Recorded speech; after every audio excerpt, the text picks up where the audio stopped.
E na última sexta-feira, Donald Trump assinou a lei que regulamenta criptomoedas que são atreladas ao dólar, aquelas que são conhecidas como as stablecoins. Essa lei pode abrir caminho para que ativos digitais se tornem comuns no cotidiano, nos pagamentos feitos nos Estados Unidos.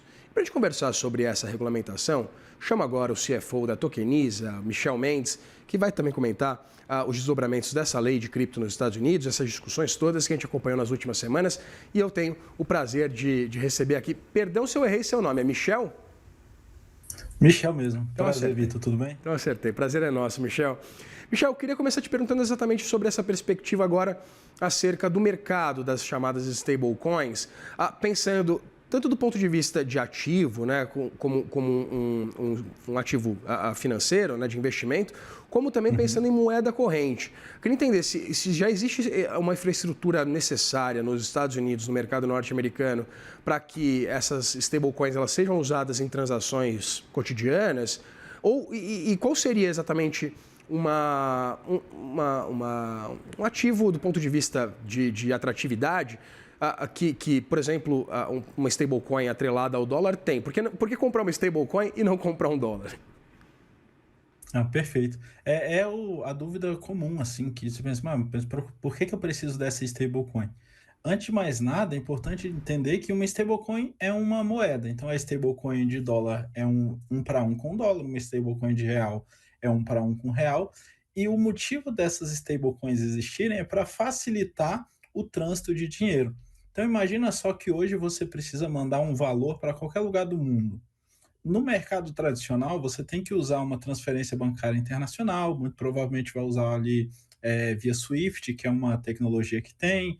Isso vai levar aí 2, 3 dias, tem muitas taxas envolvidas, e essas taxas não são simplesmente um lucro que as instituições estão ganhando, não, de fato é um procedimento muito custoso. E quando a gente olha para o mercado de stablecoins, eu consigo enviar dinheiro agora, saindo reais da minha conta, chegando em dólar, chegando em iene, chegando na moeda que for, no país que for, muito rápido, 5, 10 minutos o dinheiro já está lá. Por quê? Porque as stablecoins, por serem baseadas na tecnologia de blockchain, de criptoativos, elas estabelecem uma conexão muito segura e rápida para você fazer essas transações.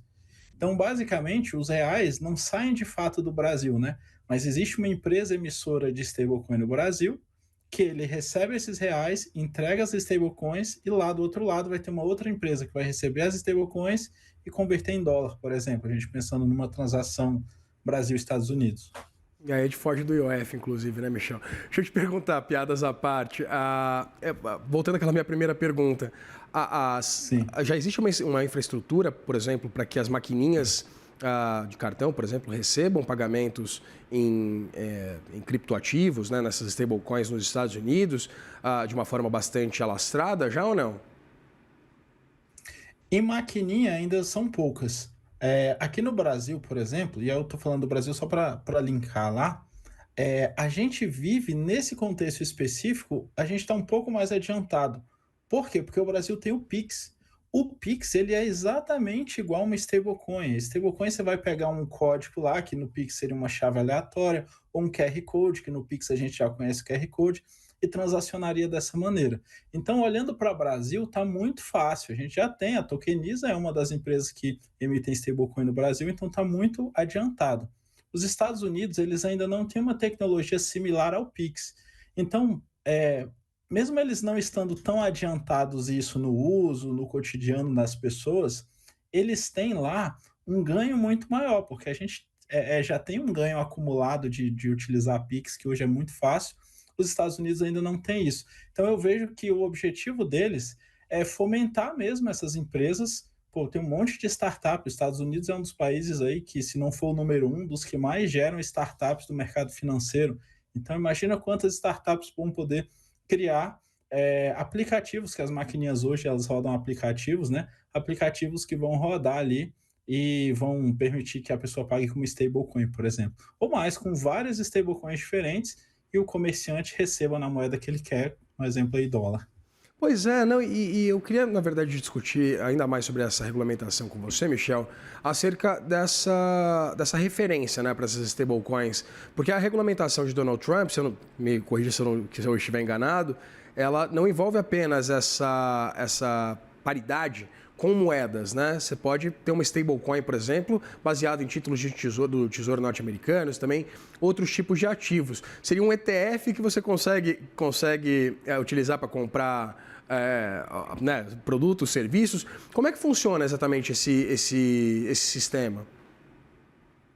É interessante isso. O valor da stablecoin ela vai estar atrelado a uma moeda, mas a garantia daquela stablecoin não necessariamente é a moeda. Então, existem stablecoins que ela vai dar como garantia, por exemplo, o Tesouro Americano. Então, eu vou pegar aquele dinheiro, vou investir no SP500, por exemplo, e vou colocar daquele SP500, eu vou ter ele como meu lastro para poder emitir as stablecoins. E aí isso abre um mercado muito grande, porque você, de certa forma, você está alavancando o capital, você está dando mais fluidez, mais liquidez para a economia. Porque imagina só, a gente tem uma das maiores stablecoins hoje, ela deve ter algo em torno de 200 bilhões de dólares em valor. Imagina todo esse dinheiro aplicado numa bolsa americana, num ativo específico, num setor específico, lastreando aquela emissão de dinheiro. É muito similar ao que o próprio dinheiro já faz, o próprio dólar, o próprio real já fazem. Eles buscam um lastro para poder emitir mais dinheiro. Só que com a stablecoins fica mais transparente. Então, sim, é totalmente possível.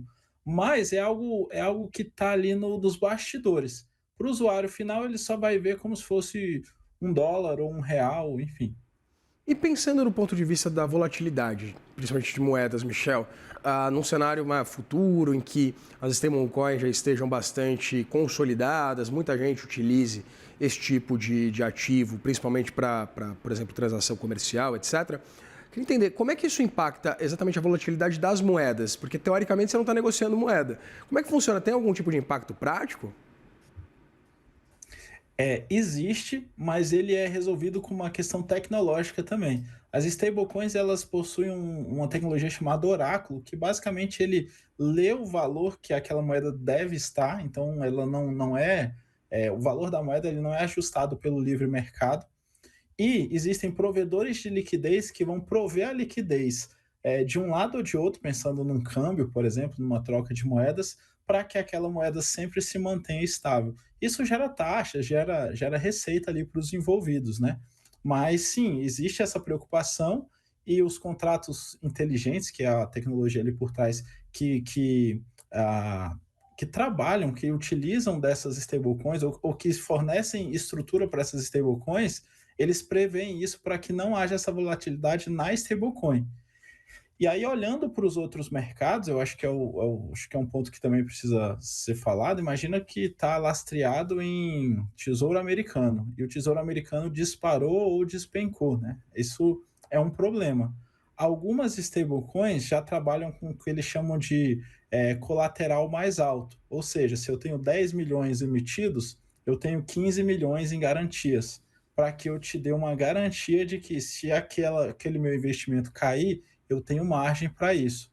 Aqui no Brasil, a gente fez algo similar, porque a gente entende que as pessoas precisam saber como é que está essa liquidez, quanto tem de liquidez, qual a disponibilidade dela. Então, a gente tem isso aqui no Brasil.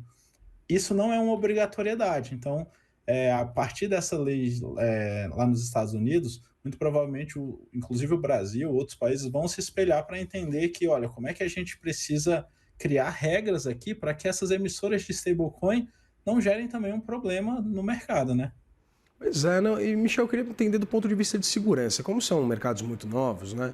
Eu queria entender se há algum tipo de, não sei, lá pensando nos Estados Unidos e para o mercado cripto, se essa regulamentação de Donald Trump cria algum tipo de FGC envolvendo esses criptoativos, né? Porque pensando, por exemplo, no investimento em alguma corretora que eventualmente venha à falência, como é que fica exatamente a proteção desses recursos, né, que são adquiridos pelo consumidor?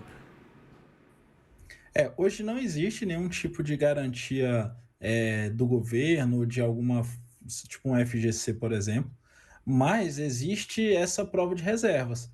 Os Estados Unidos, muito provavelmente, eles vão exigir que essa prova de reserva seja, auditada e tenha uma fiscalização constante sobre isso. E aí eu estou prevendo isso, de certa forma, porque eles já fizeram isso no mercado de criptomoedas. Então, as corretoras de cripto que elas querem operar nos Estados Unidos, elas têm que ter essa prova de reserva auditada e clara. Então, muito provavelmente, esse stablecoin vai seguir a mesma lógica. Apesar deles não darem essa garantia, eles vão dar um local onde as pessoas possam verificar que o dinheiro existe. A gente pode pensar em algum tipo de regulamentação similar num curto espaço de tempo, Michel, aqui para o Brasil, do ponto de vista de criar esses ativos que tenham algum tipo de lastro? Acredito que sim. Hoje já existe, o Brasil conta pelo menos com umas 4 ou 5 stablecoins diferentes. Recentemente eu trabalhei no TBRL, que é uma das, provavelmente, das mais novas. Tecnologia no Brasil a gente tem para fazer frente com qualquer outro país e está muito adiantado com isso. A regulamentação no Brasil também ela não está atrasada, a gente está bem adiantado com isso na parte de regulamentação. O que pode ser um problema para o Brasil é questões relacionadas a câmbio e impostos. O Brasil tem uma política de câmbio e uma política de impostos muito agressiva, e isso tira a concorrência das empresas brasileiras com as empresas de fora. Imagina só que uma empresa que tenha um dólar, uma stablecoin de dólar, ou uma empresa de fora que tem uma stablecoin de real, ela tem uma condição melhor do que uma empresa brasileira que tenha essas stablecoins aqui. Então, eu acho que o maior desafio é esse, porque o mercado em si está bem maduro, a tecnologia está bem madura, então dá para funcionar muito bem aqui no Brasil. A gente conversou aqui com o Michel Mendes, que é CFO da Tokeniza, a quem eu agradeço pela disponibilidade para essa conversa aqui no CNN Money. Obrigado, Vitor. Um abraço. Abração, até mais.